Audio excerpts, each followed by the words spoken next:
Hello friends, welcome back to my channel. இன்னைக்கு நம்ம சேனல்ல என்ன பார்க்க போறோம்னா நெஞ்செலும்பு சூப் தான் வந்து பார்க்க போறோம். இது வந்து ஆட்டோட நெஞ்செலும்பு. அதாவது நெஞ்செலும்பு தான் வந்து கொஞ்சம் நல்லது. சளி எல்லாம் இருக்கு அப்படினா இந்த நெஞ்செலும்பு சூப் குடிச்சோம்னா ரொம்ப நல்லாவே சீக்கிரமாவே வந்து சரியாயிடும். சோ இது வந்து 150 நெஞ்செலும்பு வந்து வாங்கி வச்சிருக்கோம். இதுக்கு தேவையான இன்கிரிடியன்ட்ஸ் எல்லாம் என்னன்னா நான் வந்து என் பாப்பாவுக்கும் இந்த சூப் வந்து கொடுக்க போறதுனால எல்லா இன்கிரிடியன்ஸும் கொஞ்சம் கம்மியாக தான் நான் சேர்த்துருக்கேன். காரம் எல்லாமே நீங்கள் பெரியவங்க மட்டும் தான் அதை சாப்பிட போறீங்கன்னா நான் சொல்றதை விட எல்லாமே கொஞ்சம் எக்ஸ்ட்ரா நீங்கள் சேர்த்துக்கோங்க. நான் வந்து கொத்தமல்லி விதை எடுத்திருக்கேன், அப்புறம் வந்து மிளகு ஒரு ஸ்பூன் எடுத்திருக்கேன், சீரகம் ஒரு ஸ்பூன் எடுத்திருக்கேன். பாப்பா கொடுக்கறதுனால நான் எல்லாமே கொஞ்சம் கம்மியாக எடுத்திருக்கேன். நீங்கள் பெரியவங்களாம் சாப்பிட்றீங்களா கொஞ்சம் சேர்த்து போட்டுக்கோங்க. அப்புறம் வந்துட்டு ஒரு 10 சின்ன வெங்காயம் சேர்த்துருக்கேன். சின்ன வெங்காயம் வந்து உடம்புக்கு ரொம்ப நல்லது. ஸோ அதனால பெரிய வெங்காயம் சேர்க்கறத விட நீங்கள் சின்ன வெங்காயம் சேர்த்தீங்கன்னா டேஸ்ட்டும் நல்லா இருக்கும். அப்புறம் கொஞ்சம் ஒரு 2-3 பல்லு பூண்டை வந்து தோலோட கொஞ்சம் தட்டி வச்சிருக்கேன். அதாவது நச்சுன்னு சொல்லுவாங்க, அந்த மாதிரி தட்டி வச்சிருக்கேன். சின்ன தக்காளி இருக்கனால 2 தக்காளி வந்து கட் பண்ணி வச்சிருக்கேன். அப்புறம் இன்னும் 2-3 வெள்ளைப்பூடு வந்து எடுத்து வச்சிருக்கேன். ஓகேவா? இப்போ இதை வந்து நம்ம வறுக்கலாம் தேவையில்லை. இதை வந்து அப்படியே போட்டு வந்துட்டு நம்ம பவுடர் பண்ணிக்கலாம். இந்த மிளகு, சீரகம், அப்புறம் மல்லி இது மூணையும் வந்துட்டு பவுடர் பண்ணி எடுத்தாச்சு. இப்போ அடுத்து என்ன பண்ண போறோம்னா அந்த சின்ன வெங்காயம் எடுத்து வச்சிருக்கோம்ல, 6 சின்ன வெங்காயம், இந்த சின்ன வெங்காயத்தை போட்டுக்கலாம். அப்புறம் பூண்டு கொஞ்சம் எடுத்து தட்டாம கட் பண்ணி வச்சிருக்கோம்ல அந்த பூண்டு, இதை வந்து அந்த 1-2 வந்து வச்சுக்கணும். இப்போ வந்து நான் குக்கர்ல தான் இன்னைக்கு வந்து செய்ய போறேன். ஏன்னா அப்பதான் நமக்கு வந்து கொஞ்சம் சீக்கிரம் ரெடி ஆகும், நல்லா இருக்கும். இப்போ குக்கர் அடுப்பு பற்ற வச்சுட்டு கொஞ்சமா ஒரு 2 ஸ்பூன் வந்து நல்லெண்ணெய் சேர்த்துக்கோங்க. நல்லெண்ணெய் கொஞ்சமா சேர்த்துக்கோங்க. சேர்த்துட்டு கொஞ்சம் எண்ணெய் சூடான அப்புறம் நம்ம என்ன பண்றோம்னா நம்ம எடுத்து வச்சிருக்கோம்ல இந்த இது நெஞ்செலும்பு, இந்த நெஞ்செலும்பு எல்லாத்தையுமே வந்து நம்ம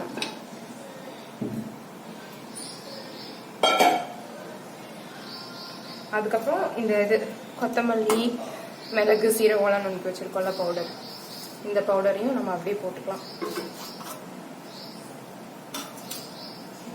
அடுத்து அந்த வெங்காயம், அப்புறம் இந்த வெள்ளைப்பூடு இதெல்லாம் வந்து லைட்டா நச்ச மாதிரி, ஃபுல்லா பேஸ்ட் மாதிரி அடிக்காம இந்த மாதிரி நச்ச மாதிரி எடுத்துக்கோங்க. இது இப்படி இருந்தாதான் வந்து சாப்பிட்றப்போ அது வந்து கொஞ்சம் நல்லா இருக்கும். இந்த இதையும் வந்து அப்படியே போட்டுக்கோங்க. அப்புறம் இந்த பூண்டு தட்டி வச்சிருக்கோம் இல்லையா, அதையும் வந்துட்டு சேர்த்துக்கலாம். அப்புறம் 2 தக்காளி கட் பண்ணி வச்சிருக்கோம்ல, அதையும் வந்துட்டு சேர்த்துக்கலாம்.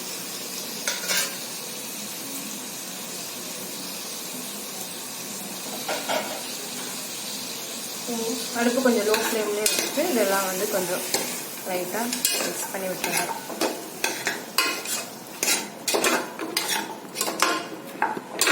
அந்த மிளகு, சீரகம், அந்த பவுடரு எல்லாமே வந்துட்டு நல்லா வாசமாக இருக்கும். ஸோ லைட்டாக வந்துட்டு மிக்ஸ் மட்டும் பண்ணி விட்டுருங்க. பண்ணிட்டு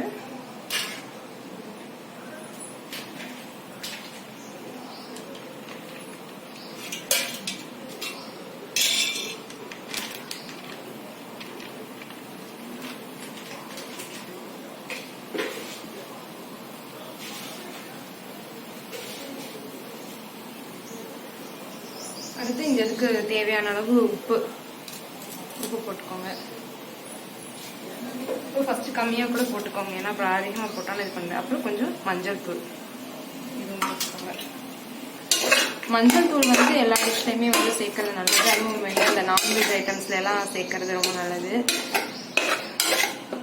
அந்த மட்டன் அந்த இதோட வாசம் வந்து இதாயிட்டு ஒரு ஃப்ளேவர் இருக்கும்.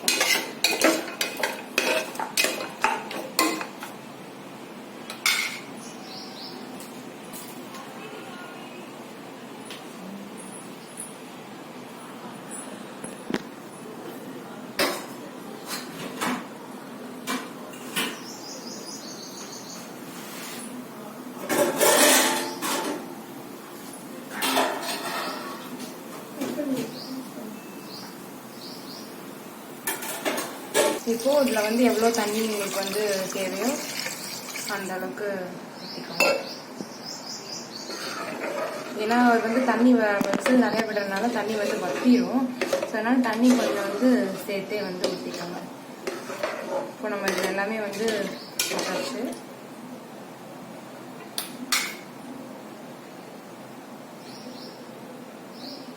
இப்போ இந்த நெஞ்செலும்பு சூப் வந்து எதுக்கெல்லாம் வந்து ரொம்ப நல்லதுன்னு பார்த்தீங்கன்னா, ப்ரெக்னெண்ட்டாக இருக்கவங்களாம் வந்து இது அடிக்கடி சேர்த்துக்கோங்க.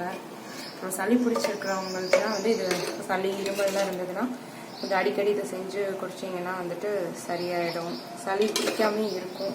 குழந்தைங்களுக்குலாம் இது வந்து நல்ல வெயிட் கெயின் ஆகும். இந்த எலும்பு சூப் வந்து நம்ம சாதம் செஞ்சுட்டு இந்த எலும்பு சூப் கொஞ்சம் போட்டு அவங்களுக்கு ஊட்டி விட்டோம்னா நல்லா சாப்பிடுவாங்க. டேஸ்ட்டாகவும் இருக்கும்.